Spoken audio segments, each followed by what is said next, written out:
In a time of monarchs and empires, when nations clashed for power, a single figure rose to leave an unforgettable mark on Europe: Napoleon Bonaparte.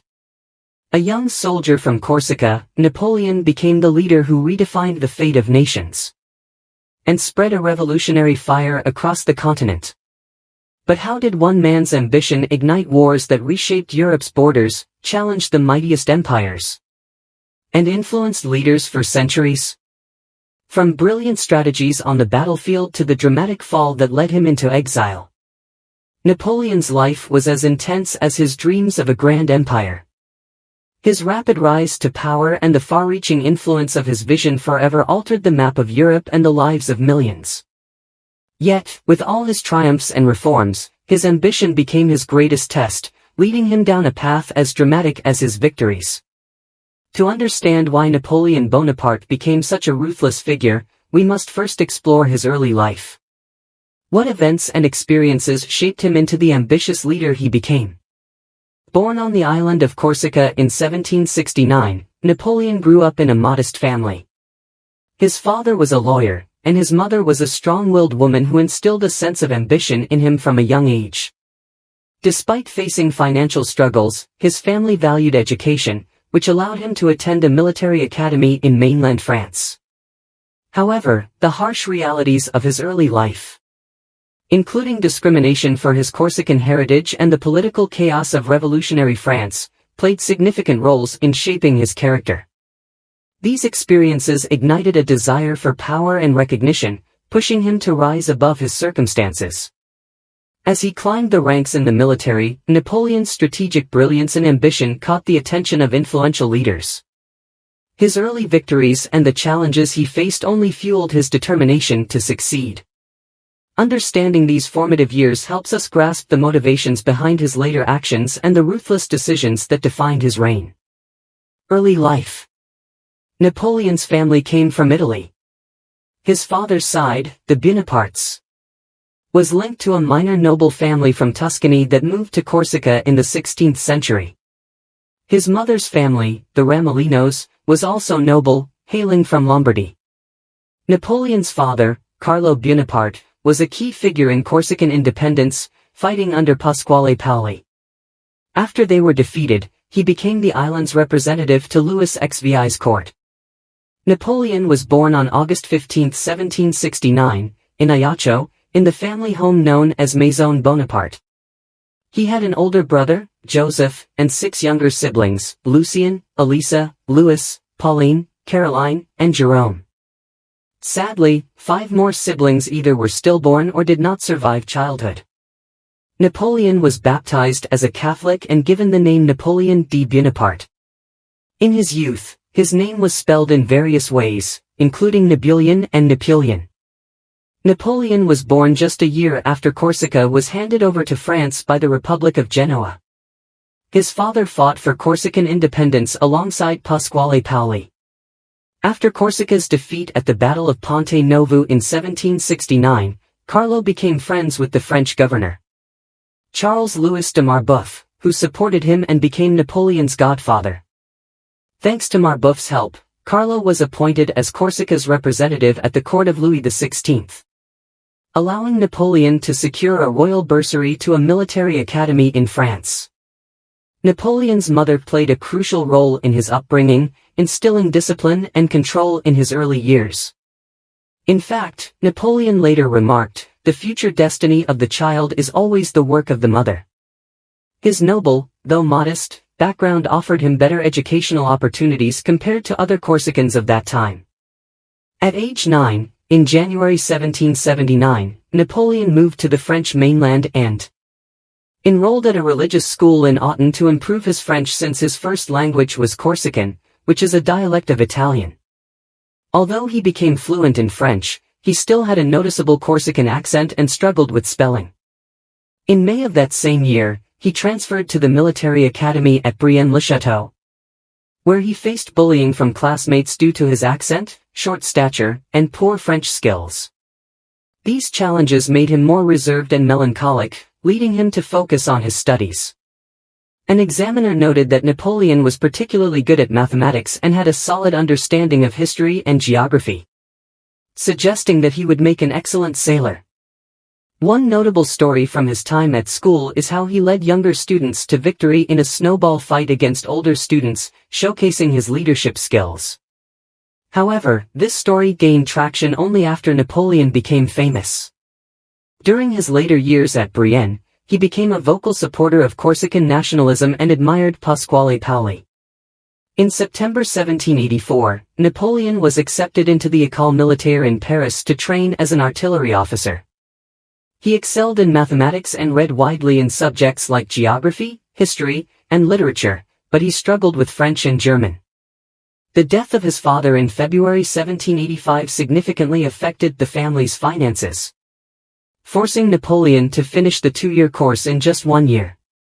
In September, he was examined by the renowned scientist Pierre-Simon Laplace, becoming the first Corsican to graduate from the École Militaire.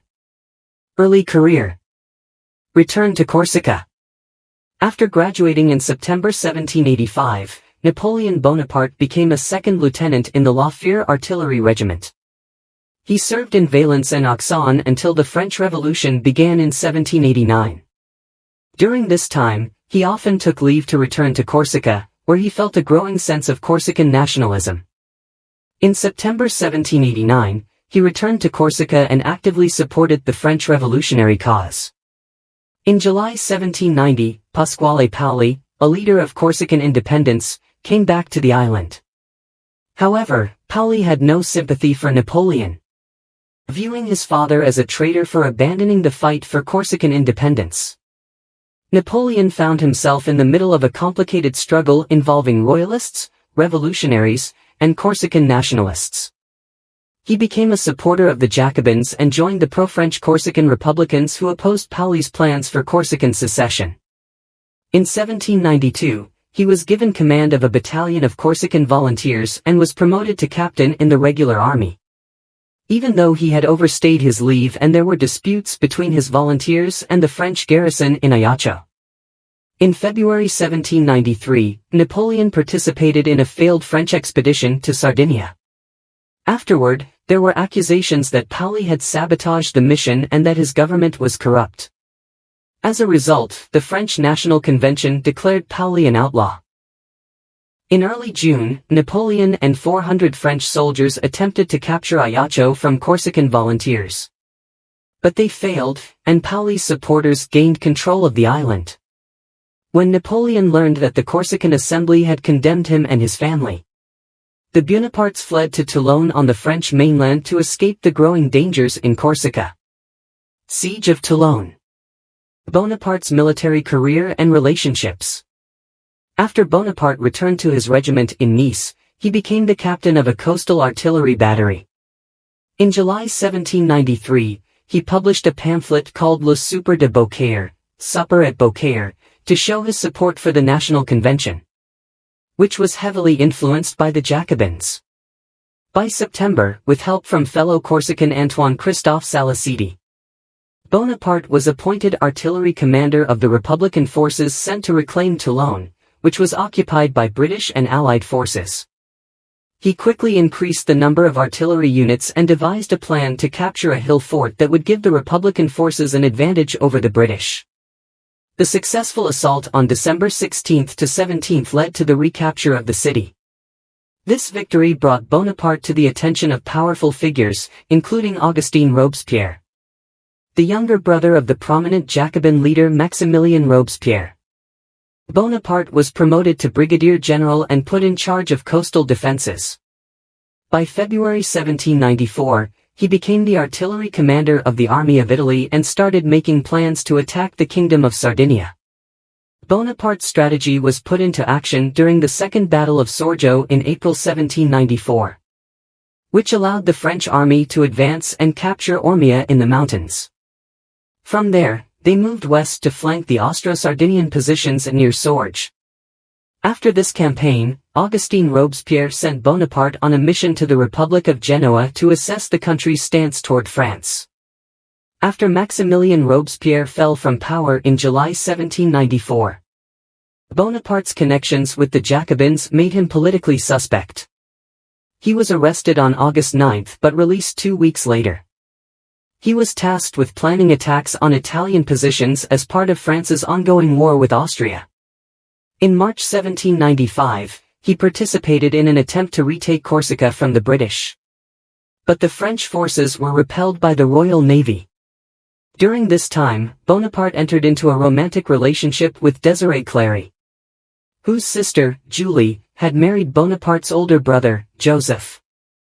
In April 1795, he was assigned to the Army of the West, which was involved in the war in the Vade, a civil war and royalist counter-revolution in the Vade region.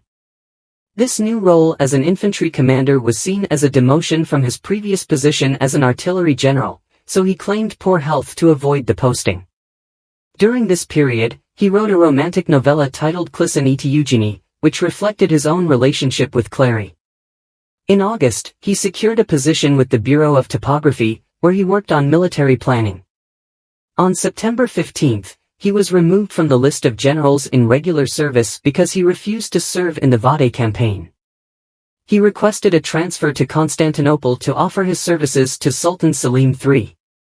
Though his request was granted, he never took up the position. On October 3, royalists in Paris declared a rebellion against the National Convention.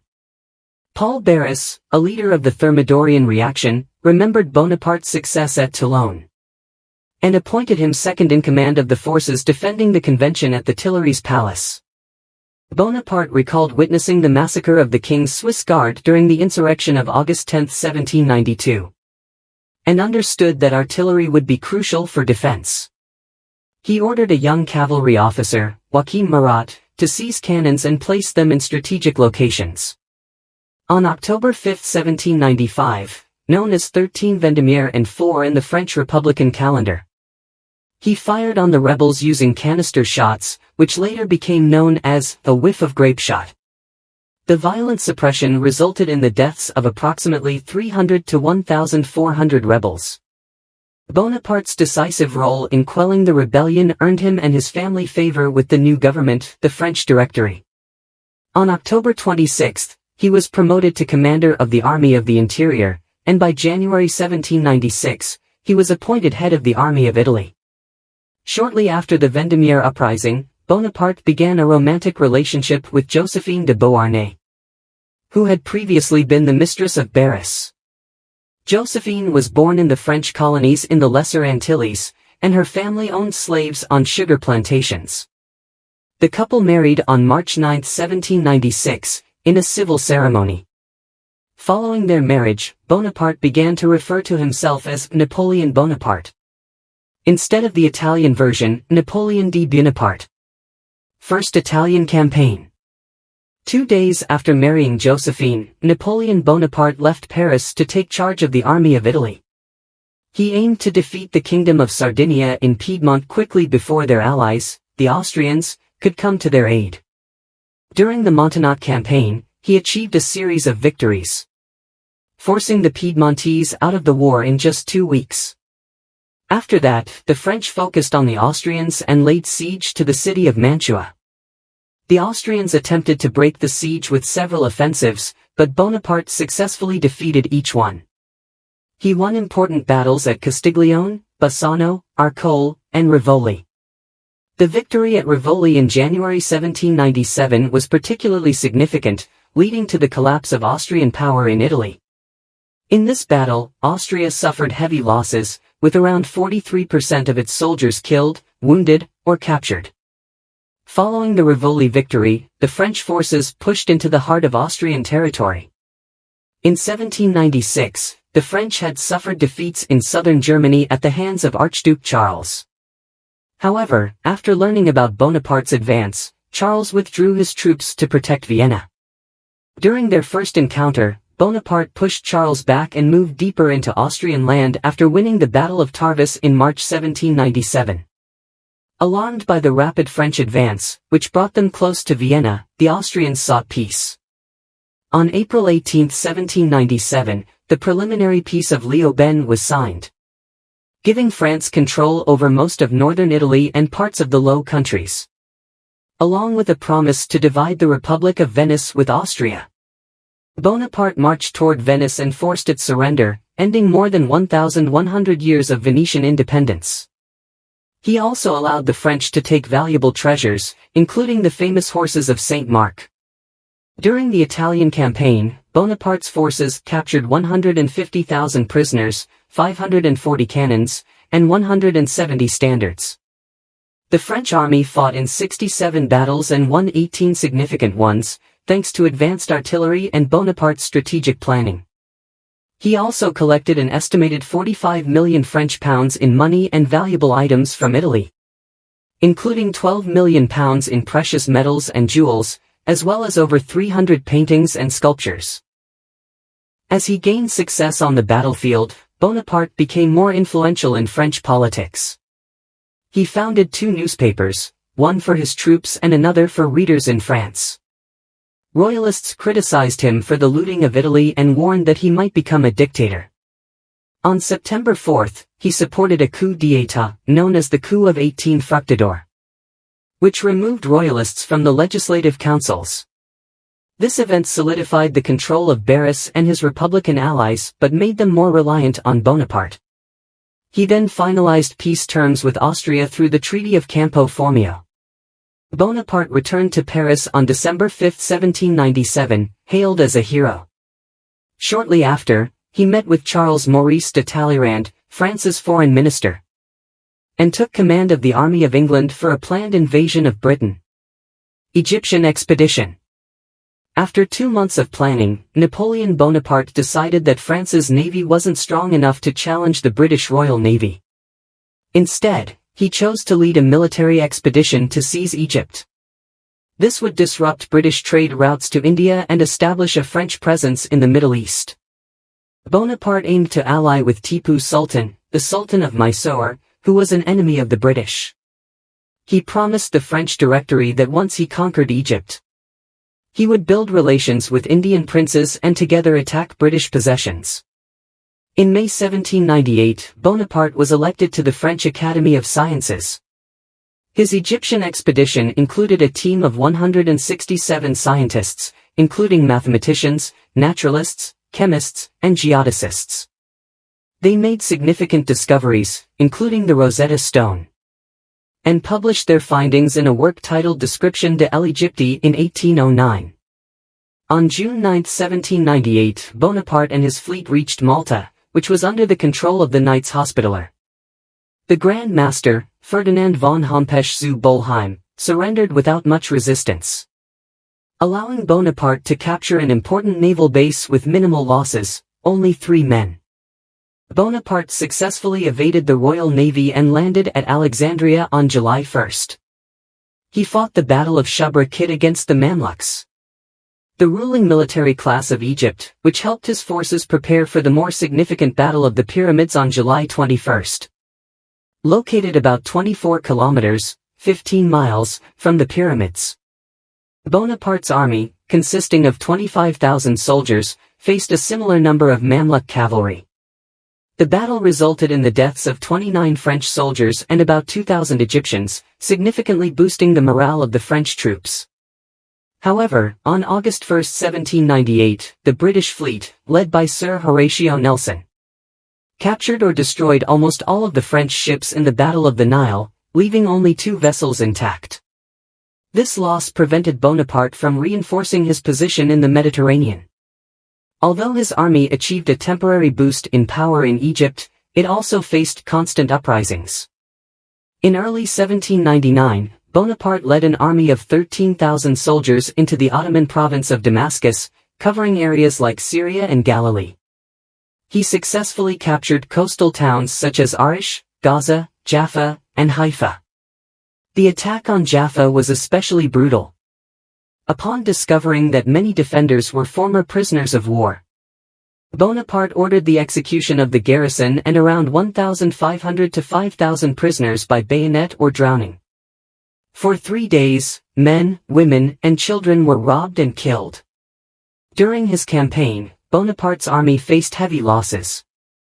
Of the original 13,000 men, 1,500 were reported missing, 1,200 died in combat, and thousands more succumbed to diseases, mainly bubonic plague. Unable to capture the fortress of Acre, he decided to return to Egypt in May. Allegations arose that Bonaparte ordered 6 soldiers to be poisoned with opium to expedite the retreat. Once back in Egypt on July 25, he successfully defeated an Ottoman amphibious invasion at Abukir. Meanwhile, he kept track of events in Europe and learned that France was facing significant defeats in the War of the Second Coalition. On August 24, 1799, worried about the future of the Republic, Bonaparte took advantage of the absence of British ships from French coastal ports and sailed back to France, even though he had not received direct orders from Paris. He left the army under the command of Jean-Baptiste Kleber, ruler of France. 18 Brumaire. While Bonaparte was in Egypt, the Directory sent him orders to return to France due to fears of an invasion. However, these messages never reached him. By the time he arrived in Paris in October 1799, the situation in France had improved somewhat because of military victories. Despite this, the Republic was in debt and the Directory was unpopular. Even though Bonaparte faced criticism for his actions in Egypt, he received a hero's welcome upon his return. Bonaparte formed an alliance with influential leaders, including Talleyrand, Lucien Bonaparte, Emmanuel Joseph Sise, Roger Ducasse, and Joseph Fouché, to overthrow the Directory. On November 9, 1799, 18 Brumaire in the revolutionary calendar, they staged a coup. The next day, backed by soldiers, they forced the Council of 500 to dissolve the Directory and appoint Bonaparte, Sise, and Ducasse as provisional consuls. On December 15, Bonaparte introduced the Constitution of the Year 8, which established 3 consuls appointed for 10 years. Although there were 3 consuls, Bonaparte held the most power as the first consul. His chosen candidates, Cambyses and Charles-François Lebrun, served as the second and third consuls, respectively, but their roles were mainly advisory. The new constitution also created a legislative body and tribunate made up of indirectly elected members, while a Senate and Council of State were appointed by the executive.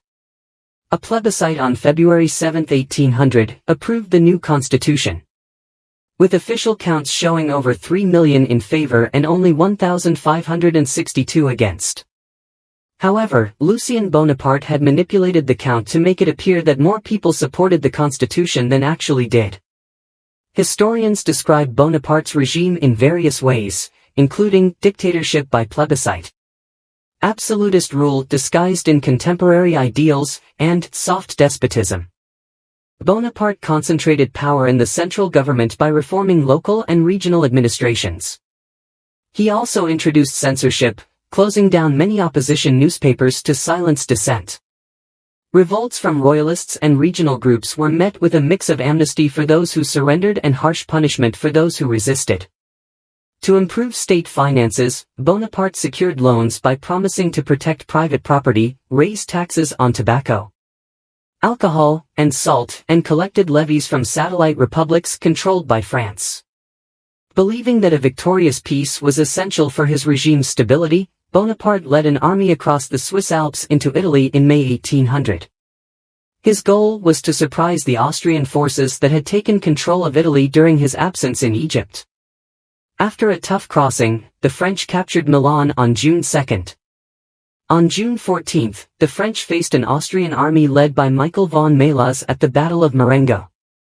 The Austrians had around 30,000 soldiers while Bonaparte commanded 24,000 troops. The Austrians launched an initial surprise attack that pushed the French back.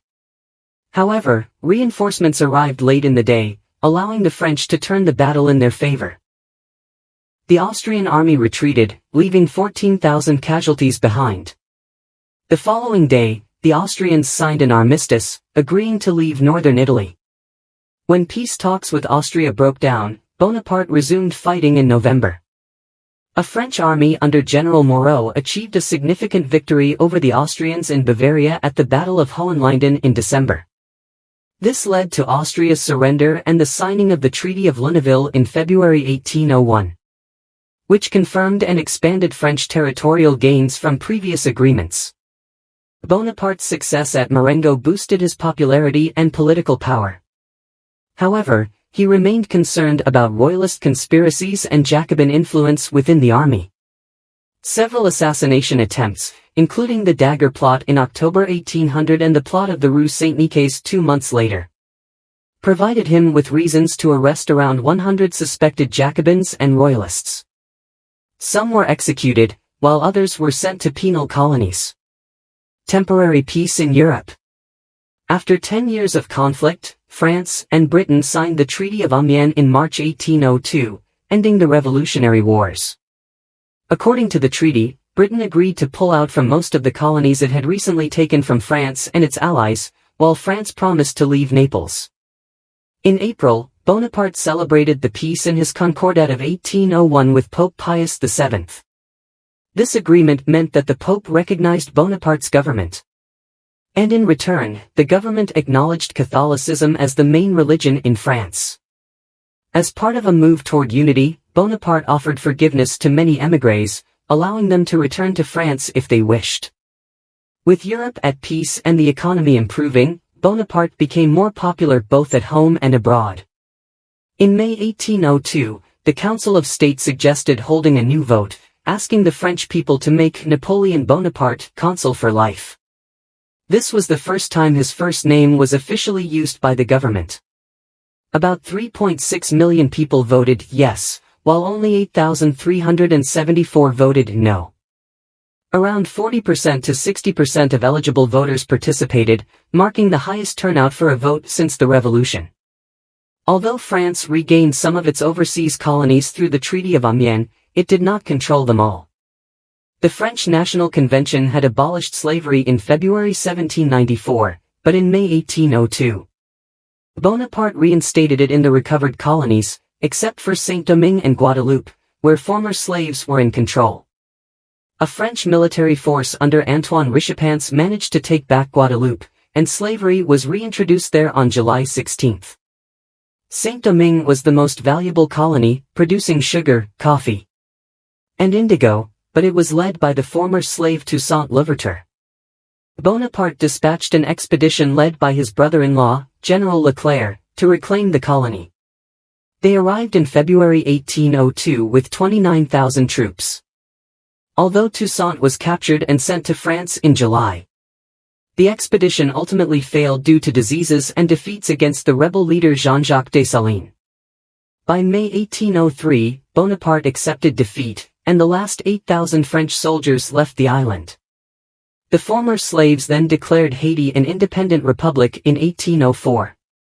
With the threat of renewed war with Britain in 1803, Bonaparte realized that protecting his American territory of Louisiana would be challenging. Needing money, he agreed to sell Louisiana to the United States, effectively doubling its size for $15 million. The peace with Britain was fragile. Britain did not withdraw from Malta as promised, and opposed Bonaparte's takeover of Piedmont and his act of mediation, which created a new Swiss confederation. These territories were not included in the Treaty of Amiens, but they heightened tensions, along with Bonaparte's occupation of Holland and his ambitions in India. The situation escalated, leading Britain to declare war in May 1803. In response, Bonaparte reassembled his invasion camp at Boulogne and ordered the arrest of all British males aged 18 to 60 in France and its territories, treating them as prisoners of war. French Empire. In February 1804, Bonaparte's police arrested several people related to a royalist plot that aimed to kidnap or kill him. This plot allegedly involved the British government, General Moreau, and a Bourbon prince whose name was not revealed. Following the advice of his foreign minister, Talleyrand, Napoleon ordered the kidnapping of the Duke of Enghien, even though this violated the sovereignty of Baden. The Duke was executed after a secret military trial, despite there being no evidence of his involvement in the plot. This act angered royalists and monarchs across Europe, leading to a formal protest from Russia. After this incident, Bonaparte's supporters urged him to establish a hereditary regime to ensure stability in case of his death. They believed this would make his rule more acceptable to constitutional monarchists and align him with other European monarchies. On May 18, the Senate declared Napoleon Emperor of the French and approved a new constitution. The next day, Napoleon appointed 18 of his top generals as marshals of the empire. A plebiscite in June confirmed the hereditary empire. The official results showed that 3.5 million people voted yes, while only 2,569 voted no. However, the number of yes votes was artificially inflated by between 300,000 and 500,000 votes. The turnout was only 35%, lower than for the previous plebiscite. While Britain, Russia, Sweden, and the Ottoman Empire refused to recognize Napoleon's new title, Austria accepted it in exchange for Napoleon acknowledging Francis I as Emperor of Austria. Napoleon's coronation occurred on December 2, 1804, at Notre Dame de Paris, with Pope Pius VII present. After being anointed by the Pope, Napoleon crowned himself with a replica of Charlemagne's crown. He then crowned his wife, Josephine, making her only the second woman in French history to receive this honor, following Marie de Medici. During the ceremony, Napoleon swore to protect the Republic's territory, uphold the Concordat, guarantee freedom of worship, ensure political and civil liberties, levy taxes only through law, maintain the Legion of Honor, and govern for the well-being and glory of the French people. On May 26, Napoleon also crowned himself King of Italy using the Iron Crown of Lombardy at the Cathedral of Milan. This move was seen as a provocation by Austria, which had its own interests in Italy. When Napoleon annexed Genoa and Liguria into his empire, Austria formally protested, claiming it violated the Treaty of Lunéville. War of the Third Coalition. By September 1805, several countries, including Sweden, Russia, Austria, Naples, and the Ottoman Empire, had united with Britain to form a coalition against France. In 1803 and 1804, Napoleon prepared for an invasion of Britain by gathering troops around Boulogne. Although the invasion never occurred, these forces became the backbone of Napoleon's Grande Armée, which was established in August 1805. Initially, this French army consisted of about 200,000 men organized into 7 corps, along with artillery, cavalry reserves, and the elite Imperial Guard. By August 1805, the Grande Armée had expanded to around 350,000 men, all well-equipped, well-trained, and led by skilled officers. To support his plans for invading Britain, Napoleon aimed to distract the Royal Navy by launching an attack on the British West Indies.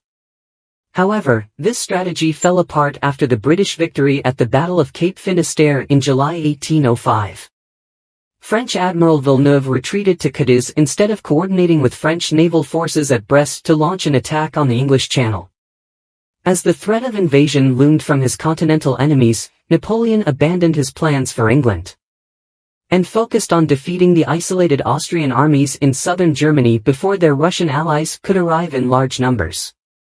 On September 25, 200,000 French troops began crossing the Rhine River over a distance of 260 kilometers, 160 miles. Austrian commander Karl Mack had assembled most of the Austrian army at the fortress of Ulm in Swabia. However, Napoleon's forces quickly outmaneuvered the Austrians. After some minor skirmishes, the situation led to the Battle of Ulm, where Mack surrendered. In this engagement, the French suffered only 2,000 casualties while capturing around 60,000 Austrian soldiers thanks to their rapid movements. Despite this impressive land victory, the French faced a setback when the Royal Navy achieved a decisive win at the Battle of Trafalgar on October 21. After this battle, Napoleon's fleet would never again pose a serious threat to British naval power.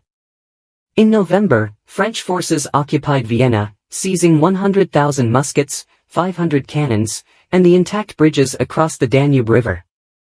Napoleon then pursued the Allies to the north. Tsar Alexander I of Russia and Francis I of Austria decided to confront Napoleon in battle, despite some hesitations from their commanders. At the Battle of Austerlitz on December 2, Napoleon positioned his army below the Pratzen Heights. He instructed his right wing to pretend to retreat, drawing the Allies down from the heights to chase them. This allowed the French center and left wing to take the heights and trap the Allies in a pincer movement. Many Russian soldiers attempted to flee across a frozen lake, resulting in the drowning of hundreds, with casualties numbering between 100 and 2,000. Overall, about one-third of the Allied forces were either killed, captured, or wounded. The disastrous outcome at Austerlitz prompted Austria to seek an armistice. The Treaty of Pressburg, signed on December 26, led to Austria leaving the coalition, losing significant territory to the Kingdom of Italy and Bavaria, and agreeing to pay an indemnity of 40 million francs. Alexander's army was granted safe passage back to Russia. Napoleon famously remarked, "The Battle of Austerlitz is the finest of all I have fought." Historian Frank McLean argues that Napoleon's success at Austerlitz led him to lose touch with reality, turning French foreign policy into a personal agenda. In contrast, Vincent Cronin contends that Napoleon was not selfishly ambitious but represented the aspirations of 30 million French people. Middle Eastern alliances. Napoleon had grand plans to establish a French presence in the Middle East to pressure Britain and Russia, possibly by forming an alliance with the Ottoman Empire. In February 1806, Ottoman Emperor Selim III recognized Napoleon as emperor and chose to ally with France, calling France "our sincere and natural ally." This decision, however, drew the Ottoman Empire into a losing conflict against Russia and Britain. Napoleon also attempted to form an alliance with the Persian Empire under Fatih Ali Shah Qajar. But this alliance fell apart in 1807 when France and Russia unexpectedly joined forces. Ultimately, Napoleon was unable to establish effective alliances in the Middle East. War of the Fourth Coalition and Tilsit. After his victory at Austerlitz, Napoleon increased his political power in Europe. In 1806, he deposed the Bourbon King of Naples and placed his older brother, Joseph, on the throne. He also made his younger brother, Louis, the King of Holland. Additionally, Napoleon established the Confederation of the Rhine, a group of German states meant to act as a buffer between France and Central Europe. This creation effectively ended the Holy Roman Empire. Napoleon's growing influence in Germany threatened Prussia's status as a major power, leading King Frederick William III to decide to go to war with France. Prussia formed a new military alliance with Russia, creating the Fourth Coalition against France. However, Prussia made a strategic error by declaring war while French troops were still in southern Germany, and before enough Russian troops could reach the front. Napoleon invaded Prussia with 180,000 troops, quickly moving on the right bank of the river Saale. After learning the position of the Prussian army, the French forces shifted west, cutting off the Prussians from Berlin and the slowly arriving Russians.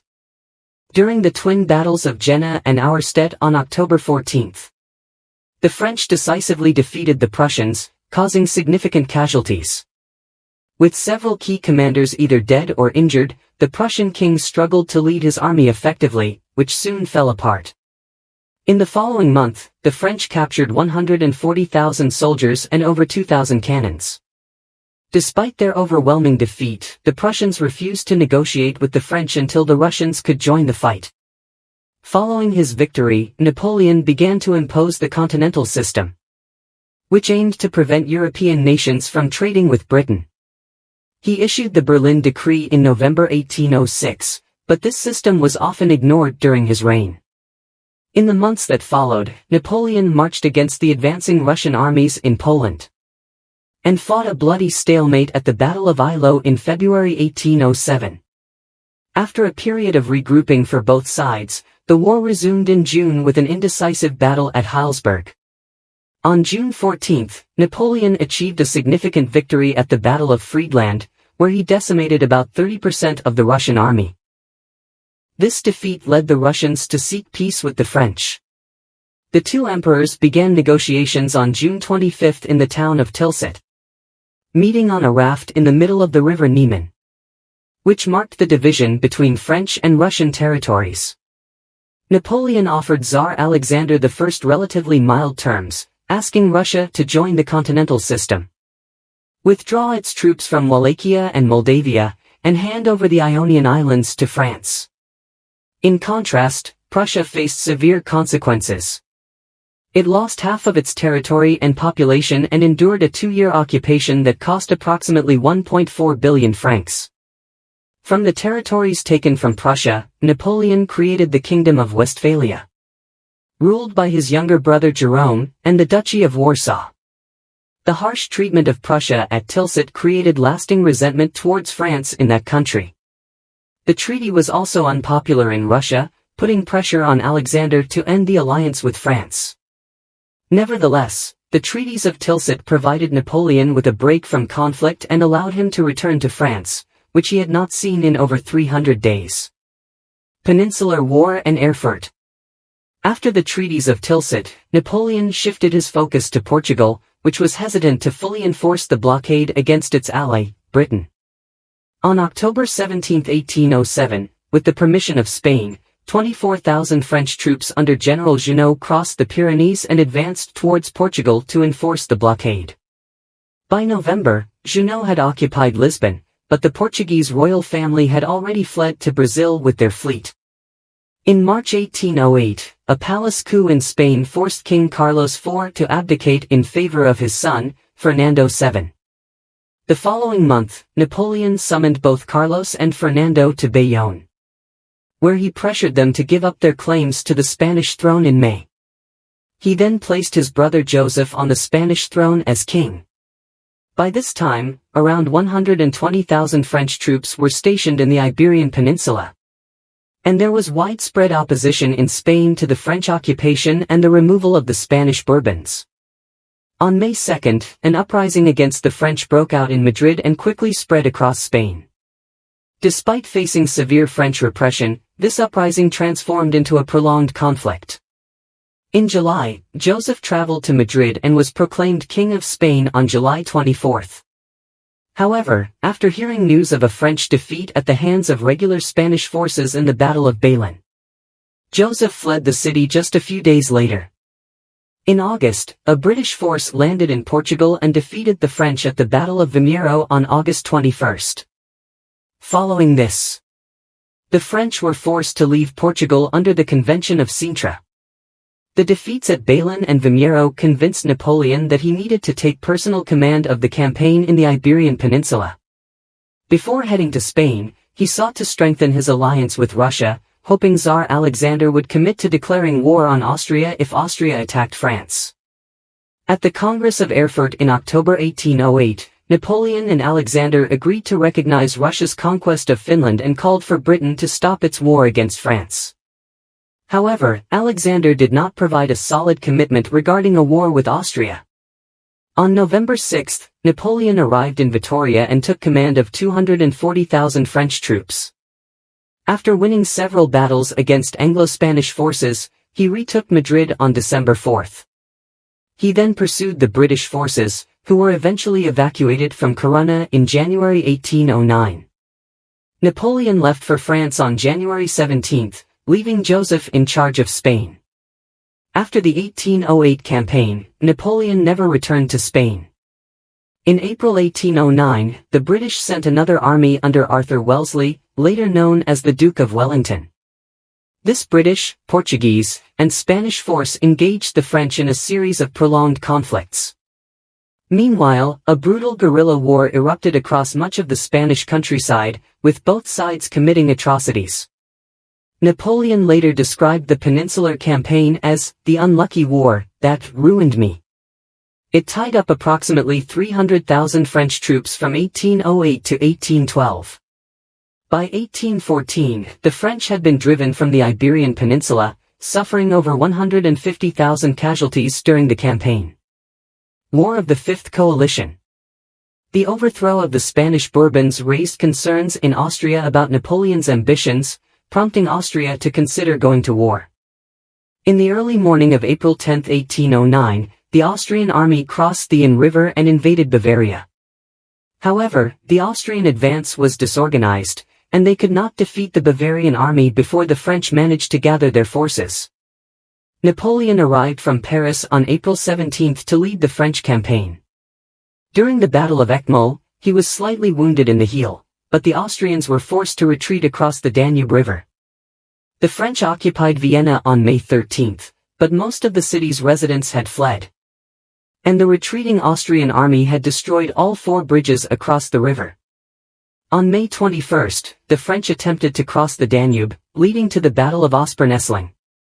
Both sides suffered significant casualties, with around 23,000 losses each.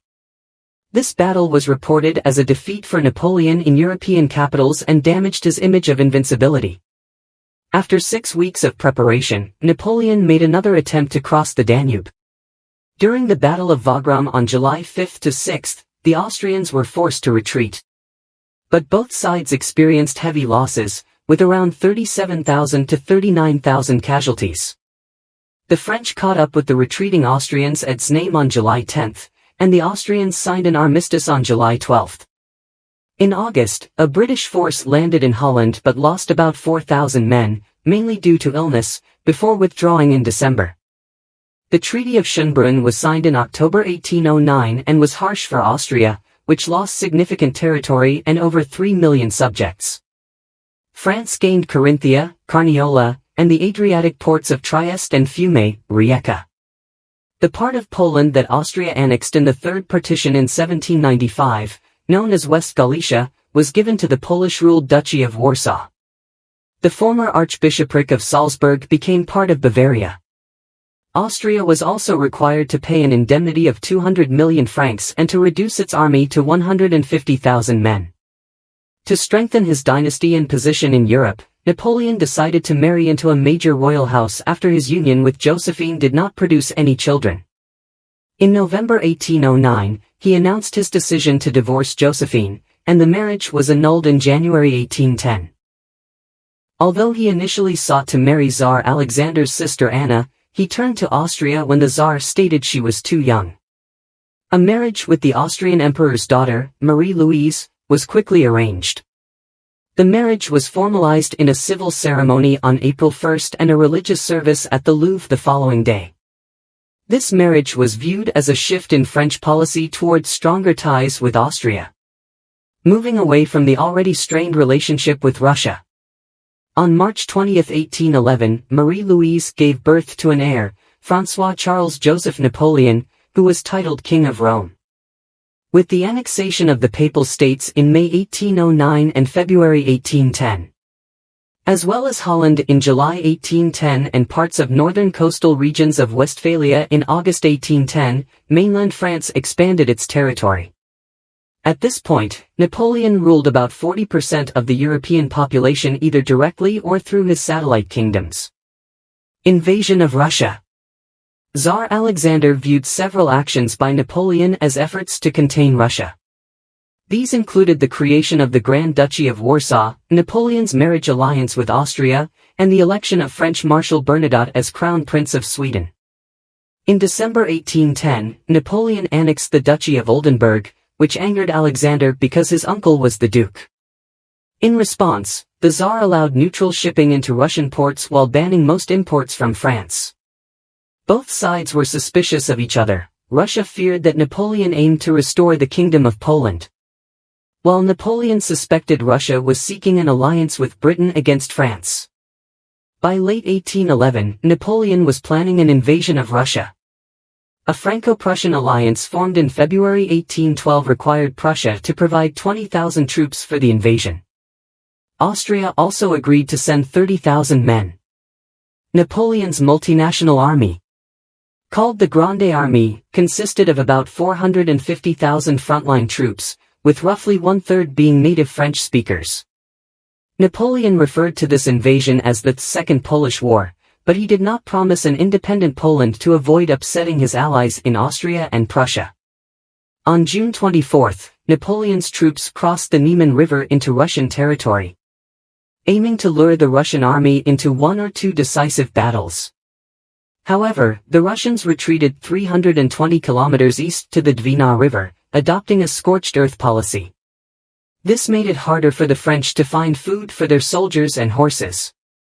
On August 18, Napoleon captured Smolensk, but at the cost of 9,000 men, and the Russians managed to withdraw successfully. Under the command of General Kutuzov, the Russians chose to make a stand at Borodino, just outside Moscow, on September 7. This battle resulted in around 44,000 Russian and 35,000 French casualties, marking one of the bloodiest days of battle in Europe at that time. The Russians retreated overnight after the fight, and Napoleon later described the battle as the most terrible of all my battles. He acknowledged that the French fought valiantly but recognized the Russians as being incredibly resilient. After the battle, Napoleon entered Moscow on September 14. However, the following evening, the city was set ablaze on the orders of its governor, Feofor Rostopchin. Tsar Alexander, in St. Petersburg, refused to negotiate peace, and after 6 weeks in Moscow, Napoleon's army evacuated the city. After capturing Maloyaroslavets at a loss of 4,000 to 10,000 men, Napoleon retreated towards Smolensk. During the retreat, the French faced attacks from Cossacks and local peasants, and they suffered from severe cold, disease, and a lack of food and water.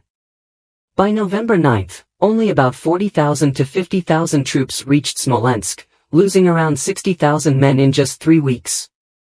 Napoleon also learned about a failed coup attempt led by General Malat in Paris. From Smolensk, Napoleon's army moved towards Vilnius, where there was a French garrison of 20,000 men. In late November, under heavy attack from Russian forces, the Grande Armée managed to cross the Berezina River using pontoon bridges. Even in temperatures as low as -40 degrees Celsius -40 degrees Fahrenheit. On December 5, just before reaching Vilnius, Napoleon abandoned his struggling army to return to Paris. In the following weeks, the remaining soldiers of the Grande Armée, about 75,000 troops, crossed back into Allied territory. Russian military losses during this campaign were estimated to be around 300,000, with total deaths reaching up to 1 million. War of the Sixth Coalition. During the winter of 1812-13, the French army, chased by the Russians, withdrew from most of Poland and Prussia while both sides took time to rebuild their forces. In March 1813, Sweden and Prussia declared war on France. By April, Napoleon took command of an army of 200,000 troops and won battles at Lutzen and Botzen. In June, Britain officially joined the coalition against France, followed by Austria in August. Despite this, the coalition faced defeat in the Battle of Dresden in August 1813. However, the coalition was growing stronger in terms of infantry, cavalry, reserves, and weapons. The largest battle of the Napoleonic Wars occurred in October at Leipzig, where the coalition emerged victorious. Although the coalition lost 54,000 men, the French suffered 38,000 casualties and 15,000 troops were taken prisoner. During the French retreat to the Rhine, up to 50,000 more troops were lost to death, illness, and desertion. In November 1813, the coalition presented the Frankfurt Proposals, which were peace terms that would allow Napoleon to remain emperor but would limit France to its natural frontiers. This meant France could keep control of Belgium, Savoy, and the west bank of the Rhine while withdrawing from Spain, Holland, Italy, and Germany. Napoleon rejected these terms, and the Allies crossed the Rhine into French territory on January 1, 1814. Meanwhile, British forces under Wellington had already entered southwestern France. In northeastern France, Napoleon led around 70,000 troops against a coalition army of 200,000. After a defeat at La Rothière, the French managed to win several victories in February, which led the coalition to offer peace based on France's borders from 1791. However, Napoleon chose to continue fighting. In March, the Allies forced Napoleon to retreat after the Battle of Arcis-sur-Aube on March 20 to 21. The coalition then advanced towards Paris, where Joseph Bonaparte was in charge of the defense. On March 29, a coalition army of 200,000 began its attack on the Belleville and Montmartre heights. That evening, Empress Marie-Louise fled Paris with her son, the King of Rome. With only 38,000 troops available to defend the capital, Joseph authorized French Marshal Auguste de Marmont to surrender on March 31. The next day, the Allies accepted Charles Maurice de Talleyrand-Périgord as the leader of a provisional government. On April 2, the Senate deposed Napoleon. Meanwhile, Napoleon was at Fontainebleau with an army of 40,000 to 60,000. He considered marching on Paris, but on April 4, his senior commanders urged him to abdicate in favor of his son, with Marie-Louise as regent. However, Tsar Alexander demanded an unconditional abdication, and Napoleon reluctantly agreed on April 6. On April 20, during his farewell to the soldiers of the Old Guard, Napoleon addressed them with emotion. "Soldiers of my Old Guard, I have come to bid you farewell. For 20 years, you have accompanied me faithfully on the paths of honor and glory. With men like you, our cause was not lost, but the war would have gone on forever, leading to a civil war. I am sacrificing our interests for the good of our country.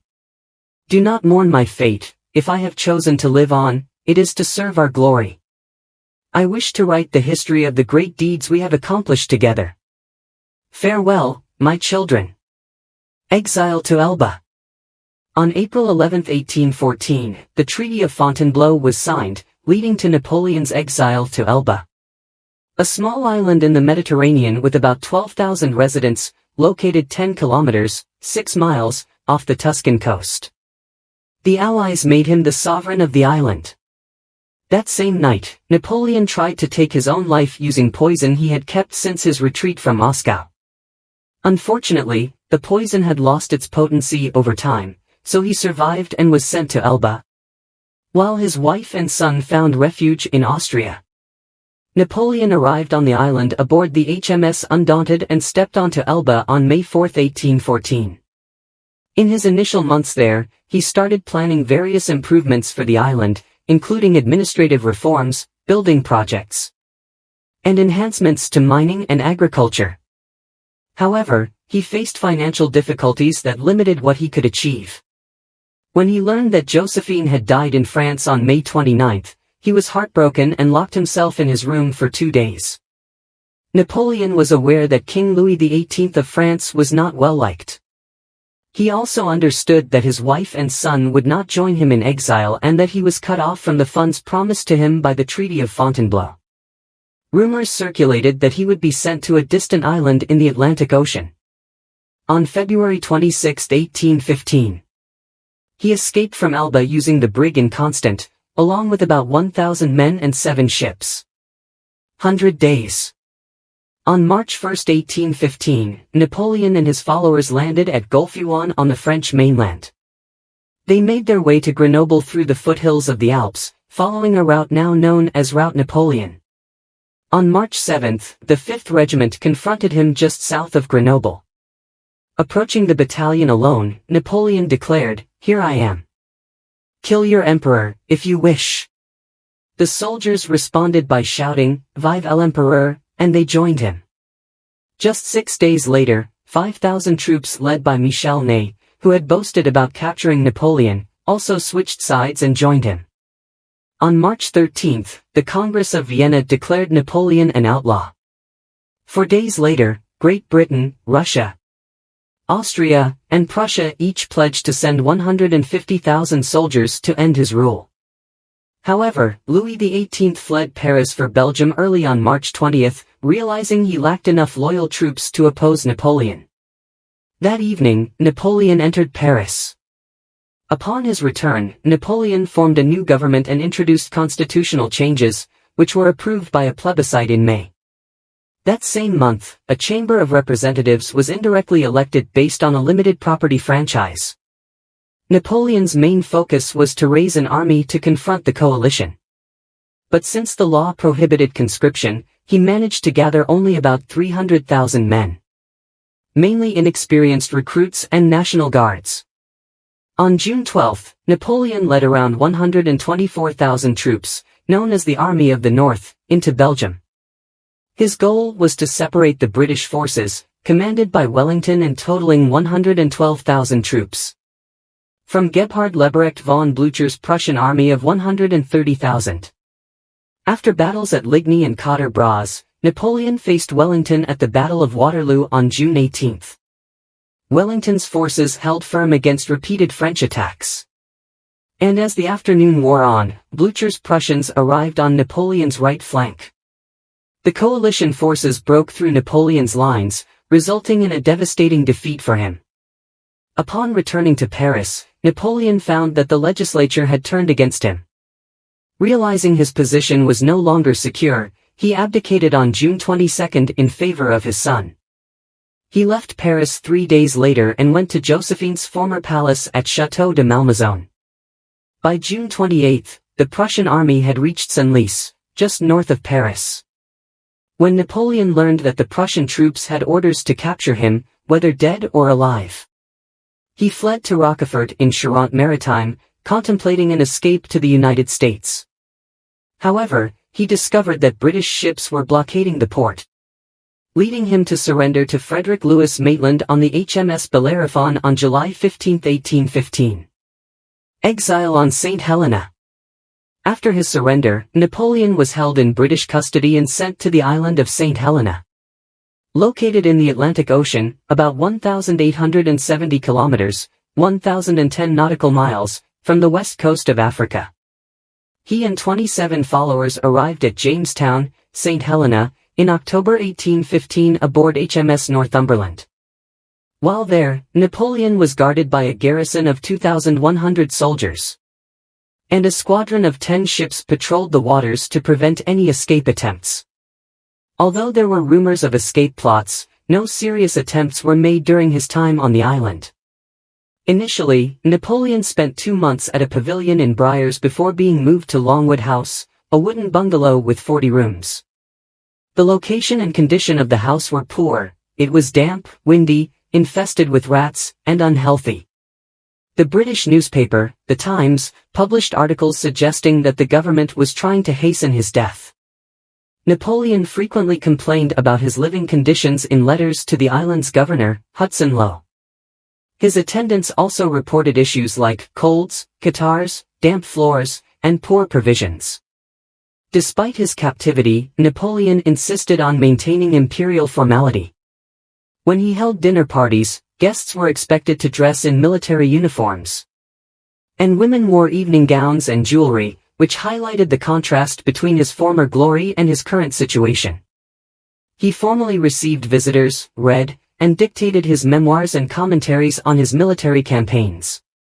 Although he studied English with Emmanuel, Comte de Las Cases, for a few months, he eventually gave up, finding it difficult to learn new languages.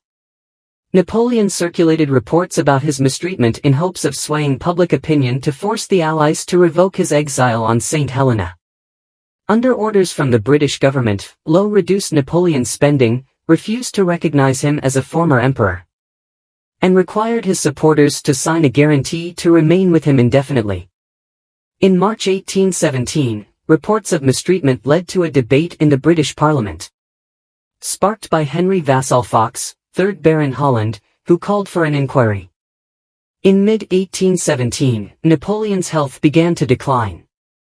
His physician, Barry O'Mara, diagnosed him with chronic hepatitis and warned Lowe that Napoleon's poor living conditions and lack of exercise could lead to serious health issues. Lowe dismissed O'Mara in July 1818, believing he was exaggerating the situation. In November 1818, the Allies announced that Napoleon would remain a prisoner on St. Helena for life. When he learned of this decision, he became depressed and increasingly isolated, spending more time in his room, which further harmed his health. Many members of his entourage began to leave the island, including Las Cases in December 1816, General Gaspard Gourgaud in March 1818, and Albin de Montholon, who was thought to be Napoleon's lover, in July 1819. By September 1819, 2 priests and a new physician, François Carlo Antimarchi, joined Napoleon's retinue. Death. Napoleon's health continued to decline, and by March 1821, he was confined to his bed. In April, he wrote 2 wills stating that he had been murdered by the British, predicted the fall of the Bourbons, and declared that his son would rule France. He also specified that his fortune should be divided among 97 legatees and expressed his wish to be buried near the Seine River. On May 3, 1821, Napoleon received the last rites, but he was unable to take communion due to his illness. He passed away on May 5, 1821, at the age of 51. His last words were reported differently by those present. Some claimed he said, France, l'armée, tête d'armée, Josephine, which translates to France, the army, head of the army, Josephine, while others recorded variations like "que recule, à la tête d'armée," meaning, who retreats, at the head of the army, or France, my son, the army. Two separate autopsy reports, one from his physician François Carlo Antimarchi and the other from British doctors, concluded that Napoleon died from internal bleeding caused by stomach cancer, a disease that had also claimed his father's life. Later theories emerged, suggesting he may have died from arsenic poisoning due to high levels of arsenic found in samples of his hair. However, similar levels of arsenic were also discovered in hair samples from his childhood, as well as from his son and Josephine. In the 19th century, arsenic was commonly used in various medicines and products, such as hair creams. A study in 2021 by a group of gastrointestinal pathologists reaffirmed the conclusion that Napoleon died from stomach cancer. Napoleon was buried with military honors in the Valley of the Geraniums. His heart and intestines were removed and sealed inside his coffin. There were claims that his penis was also removed during the autopsy, sold, and put on display. In 1840, the British government allowed Louis-Philippe I to return Napoleon's remains to France. When his body was exhumed, it was found to be well preserved because it had been sealed in 4 coffins, 2 made of metal and 2 made of mahogany, and placed in a masonry tomb. On December 15, 1840, a state funeral was held in Paris, attended by between 700,000 and 1 million people who lined the streets to watch the procession to the Chapel of Les Invalides. Later, his coffin was placed in the cupola of St. Jerome's Chapel, where it remained until a proper tomb, designed by Louis Visconti, was completed. In 1861, during the reign of Napoleon III, his remains were entombed in a sarcophagus located in the crypt beneath the dome at Les Invalides. Religion. Napoleon was baptized in Ajaccio on July 21, 1771, and grew up as a Roman Catholic. However, at the age of 13, while attending school in Brienne, he began to question his faith. Over time, biographers have described him as a deist, a follower of Rousseau's idea of natural religion, or a believer in destiny. Despite these changes in belief, he consistently acknowledged the existence of a god or creator. Napoleon recognized the influence of organized religion on society and politics. He aimed to use religion to strengthen his rule. His approach to religion can be seen as pragmatic or utilitarian. In 1800, he said, "It was by making myself a Catholic that I won the war in Nevada. By making myself a Muslim that I established myself in Egypt, by making myself an ultramontane that I turned men's hearts towards me in Italy. If I were to govern a nation of Jews, I would rebuild the Temple of Solomon." In 1796, Napoleon had a civil marriage with Josephine. At the Pope's request, they had a private religious ceremony the day before his coronation as emperor in 1804. This marriage was annulled in January 1810 by tribunals that Napoleon controlled.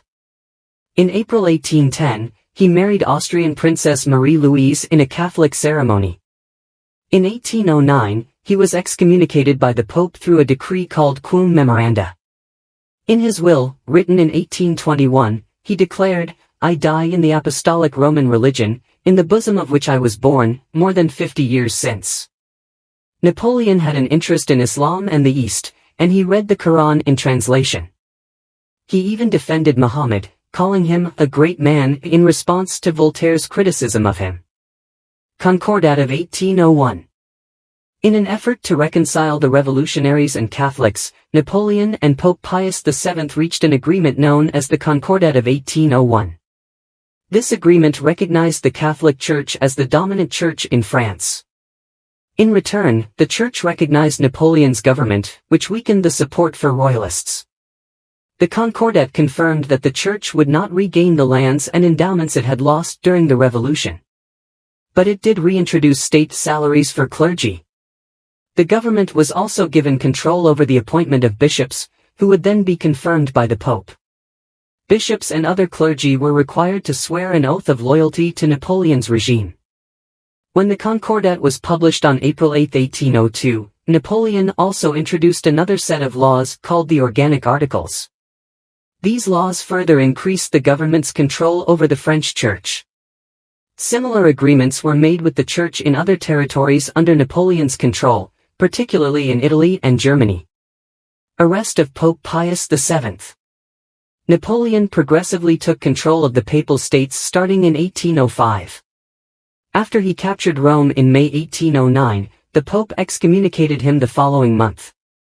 In July, French officials arrested the Pope at the Vatican and sent him into exile in Savona. By 1812, he was moved to the Palace of Fontainebleau in France. In January 1813, Napoleon pressured the Pope to sign a new agreement known as the Concordat of Fontainebleau, but the Pope soon rejected it. The Pope remained imprisoned until 1814. Religious emancipation. In February 1795, the National Convention declared religious equality for Protestant churches and other faiths in France. However, in April 1802, Napoleon introduced new laws that increased government control over Calvinist congregations and Lutheran churches, requiring the state to pay their pastors. Napoleon's military successes allowed formal religious equality and civil rights for religious minorities to spread to the areas he conquered. Although how well these rights were implemented depended on local leaders. The Jews in France were granted full civil rights in September 1791 and religious equality in 1795. Under the revolutionary and Napoleonic regimes, Jewish ghettos were abolished in the territories they conquered. Napoleon aimed to integrate Jews into French society and called an assembly of Jewish leaders in 1806 to support this goal. In 1807, he summoned a Sanhedrin, a Jewish council, to adapt Jewish laws to fit the laws of the empire. An imperial decree issued in March 1808 organized Jewish worship into consistories, limited usury, and encouraged Jews to adopt family names, intermarry, and participate in civil marriage and divorce. However, many Jews still faced discrimination in various parts of the empire and its satellite states. Personality. Historian Peter Gale noted in 1947 that different historians may view the same historical figure in contrasting ways. There is a general agreement that Napoleon was ambitious, but scholars debate whether his ambition was primarily for personal power and glory or for the benefit of France. Historians also agree that he was highly intelligent, had a remarkable memory, and was an excellent organizer capable of working efficiently for long periods. In battle, he could quickly relay complex commands to his subordinates while keeping track of where major units needed to be at any given moment. Napoleon was an inspiring leader who motivated his soldiers and subordinates. Arthur Wellesley, the first Duke of Wellington, stated that Napoleon's presence on the battlefield was equivalent to having 40,000 soldiers. He had the ability to charm people when necessary, but he could also publicly humiliate them and was known for his fits of anger when things did not go as planned. Historian Macklin characterized him as a misogynist with a cruel streak that he often directed at women, children, and animals. There is debate about whether Napoleon felt like an outsider in France or with other people. Historian Hippolyte Taine suggested that Napoleon saw others merely as tools and lacked feelings of admiration, sympathy, or pity. In contrast, Arthur Levy argued that Napoleon genuinely loved Josephine, and often showed compassion to his enemies or those who had disappointed him. He exhibited typical middle-class values and understood the concerns of ordinary people. Historians also disagree on whether Napoleon was consistently ruthless when his power was at risk or surprisingly lenient in some cases. Supporters of the ruthless perspective cite his violent suppression of revolts in France and in conquered territories, his execution of the Duc d'Enghien and those who plotted against him, and his massacre of Turkish prisoners of war in Syria in 1799. Conversely, others highlight his mild treatment of disloyal subordinates, such as Charles XIV John, Talleyrand, and Fouché. Many historians view Napoleon as pragmatic and realistic, at least during the early years of his rule. He was not driven by a strict ideology and promoted capable individuals regardless of their political or social backgrounds, as long as they were loyal to him.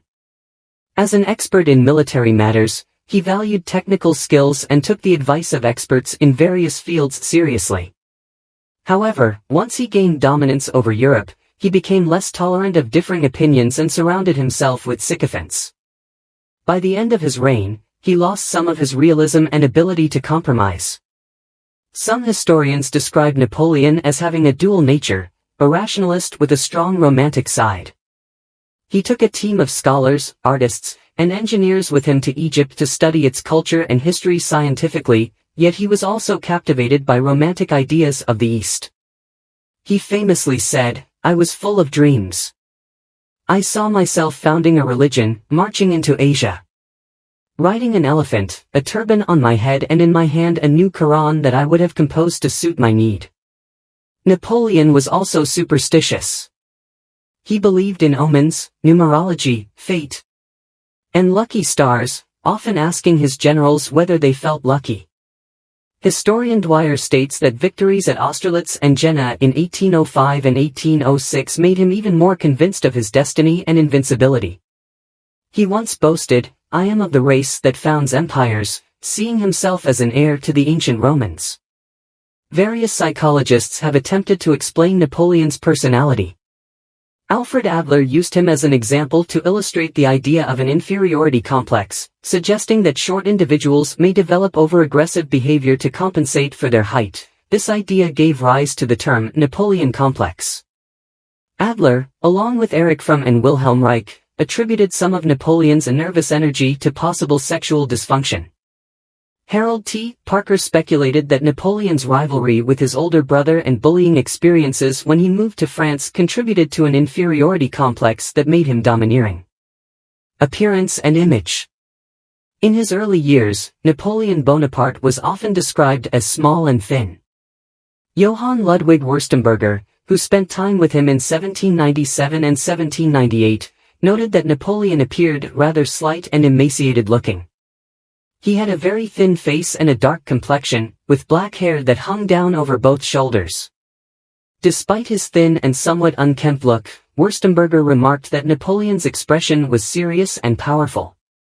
The English painter Joseph Farrington, who met Napoleon in 1802, observed that his eyes were lighter and more gray than expected based on his complexion.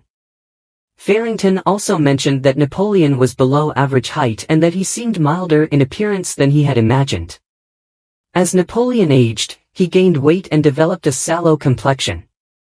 Novelist Paul de Kock, who saw him in 1811, described him as yellow, obese, and bloated.